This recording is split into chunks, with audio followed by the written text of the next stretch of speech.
आदमी को गलती से पता चला कि पत्थर ने एक बच्चे को जन्म दिया था।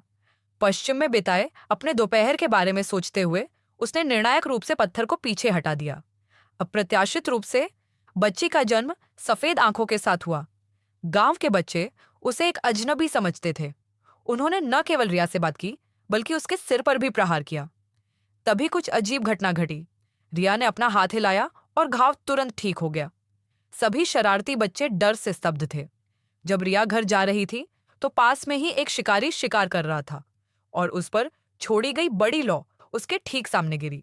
रिया ने पक्षी को छुआ और फिर अपने शरीर से बुझती हुई बड़ी लौ को हटा दिया और पक्षी वापस जीवित हो गई। गति पहले से भी अधिक तेज थी। खबर सुनने के बाद वे स्पष्टीकरण मांगने आए। उन्होंने सोचा कि रिया जानबूझकर उसे माता पिता के पास भेज रही है। वह कानून से विनती करता रहा और उन्हें एक अनुपात देता रहा। कियान खुशी खुशी चला गया, लेकिन बूढ़ा आदमी डर के मारे मर गया क्योंकि यह उनके आधे साल के जीवन यापन का खर्च था। जब पूरा परिवार उदास था तभी खिड़की से एक गतिशील प्रकाश तरंग निकली। इससे पहले कि दंपति पीछे मुड़ते झोपड़ी फिर से हिलने लगी। दंपति भयभीत होकर घर से बाहर भाग गए। अप्रत्याशित रूप से वही अजीब बात फिर घटित हुई। वृद्ध दंपति पहाड़ी पर एक अजीब लाल रोशनी देखकर भयभीत हो गए। बूढ़ा आदमी जल्दी से जांच करने के लिए गया, लेकिन लाल बत्ती अजीब तरीके से गायब हो गई। लेकिन जब दोनों वापस गए तो उन्होंने घर में एक लड़की खड़ी देखी। बूढ़े व्यक्ति को लगा कि वह गलत घर में आ गया है, इसलिए उसकी पत्नी ने वहां से जाने की योजना बनाई। जब लड़की ने बाहर आकर कहा कि वह उनकी बेटी है, तो पता चला कि वह लड़की रिया थी, जो बूढ़े आदमी को बस एक नजर देख रही थी। वह जल्द ही वयस्क हो गई। यह सोचकर कि रिया शुरू से ही एक जोड़ा था, उसने जल्दी से वास्तविकता को स्वीकार कर लिया। उसकी जान बचाने के लिए उन दो लोगों का कर्ज चुकाने के लिए रिया ने सुझाव दिया कि वह बूढ़े आदमी को बेच सकती है और एक टुकड़ा अपनी दोस्त को दे सकती है। अप्रत्याशित रूप से उस पत्थर में भूमि का राजा समाहित था। बूढ़ा व्यक्ति उत्साहित होकर घर लौटा और बचा हुआ पत्थर खोदकर बाहर निकाला। भारी मात्रा में धन खर्च करने के बाद उन्होंने राजधानी में 4 डच डॉलर का एक सेट खरीदा। उसने सोचा कि उसके अच्छे दिन आने वाले हैं, लेकिन क्योंकि रिया बहुत सुंदर थी, वह अक्सर कुछ अविवाहित पुरुषों को अधिकारी बनने के लिए आकर्षित करती थी। वे रिया की मदद के लिए हर दिन चिकित्सा क्षेत्र में काम करते हैं। ये बात जल्द ही महल तक फैल गई। दोनों राजकुमार रिया से शादी करना चाहते थे। रिया ने उनसे अग्नि चूहा, ड्रैगन और ड्रैगन पर्ल को खोजने के लिए कहा। जो भी उन्हें पहले पालेगा वह उससे विवाह कर लेगी। ये दोनों चीजें बहुत दुर्लभ थीं।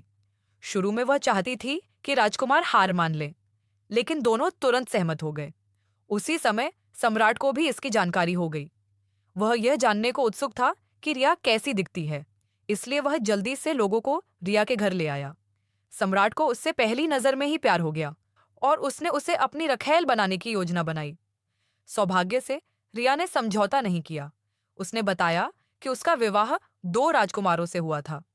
सम्राट ने यह विचार त्याग दिया, लेकिन क्या राजकुमार वान ने वास्तव में अग्निचूहा ड्रैगन को ले लिया था? उन्होंने विश्वास व्यक्त किया कि तीव्र आग लगने पर भी इस वस्तु को जला पाना असंभव होगा। परिणाम स्वरूप यह 1 सेकंड में जलकर राख हो गया। यह स्पष्ट था कि राजकुमार को धोखा दिया गया था। उसी समय दूसरा राजकुमार अपने लोगों को समुद्री क्षेत्र में ले आया, जहां ड्रैगन पर्ल प्रकट हुआ। यह पता चला कि वह जो खोज रहा था वह ड्रैगन पर्ल थी। लेकिन जब उसने ड्रैगन पर्ल को देखा तो उसने पाया कि साधारण जादू का कोई फायदा नहीं था और जिस जहाज पर वह था उसे ड्रैगन पर्ल ने पलट दिया था। उसी समय रिया के दिमाग में कुछ अजीब छवियां चमक उठीं और फिर उसे अंततः अपनी जीवन कहानी याद आ गई। ये पता चला कि रिया एक एलियन है। जिस अंतरिक्ष यान पर वह सवार थी उसमें दुर्घटना हो गई, इसलिए उसे पृथ्वी पर उतरना पड़ा। बाद में उनका पालन पोषण उनके पिता ने किया। अब उसके जाने का समय आ गया है और अगली पूर्णिमा की रात को उसका अंतरिक्ष यान उसे ले जाएगा। पिता को यह सुनकर बहुत दुख हुआ। उसने रिया को अपनी बेटी माना था और उसे छोड़ने के लिए भी अनिच्छुक था। इसलिए पिता ने रिया के जूते के फीते को एक क्रिस्टल बॉल में डाल दिया, क्योंकि इससे उसके लोग उसे ढूंढने में असमर्थ हो जाते। रिया क्रिस्टल बॉल में ऊर्जा खो देगी और कोमा में चली जाएगी। सौभाग्यवश दूसरा राजकुमार मौत से बचकर वापस आ गया। यह जानने के बाद कि क्या हुआ, वह बिना किसी हिचकिचाहट के नदी में कूद गया और अपनी ऊर्जा बहाल करने के लिए सफलतापूर्वक क्रिस्टल बॉल ढूंढ लिया। रिया तुरंत अपने उद्धारकर्ता को देखने के लिए आई। रिया को तुरंत ही उसके बारे में अच्छी धारणा महसूस हुई और उसने दूसरे राजकुमार के लिए रुकने का फैसला किया। पलक झपकते ही पूर्णिमा की रात हो गई और दूसरा राजकुमार रिया के घर पर था। वांग एलियंस से मौत तक लड़ने की योजना बना रहा था जब आकाश में प्रकाश की एक किरण दिखाई दी और उनका ताइजिन एक पल में नीचे चमक गया। एक विदेशी अंतरिक्ष यान प्रकट हुआ और होश में आए सैनिकों ने अंतरिक्ष यान पर ताबड़तोड़ तीर चलाए, लेकिन अफसोस कि इसका कोई असर नहीं हुआ। तभी अंतरिक्ष यान के बीच से प्रकाश की एक किरण निकली और रिया को पता था कि चीजें अपरिवर्तनीय थीं, इसलिए उसने अपने परिवार और दूसरे घर को आंसुओं के साथ अलविदा कहा। फिर धीरे धीरे प्रकाश की किरण के साथ आकाश में उड़ गई, इस जगह को छोड़कर जो उसका नहीं था।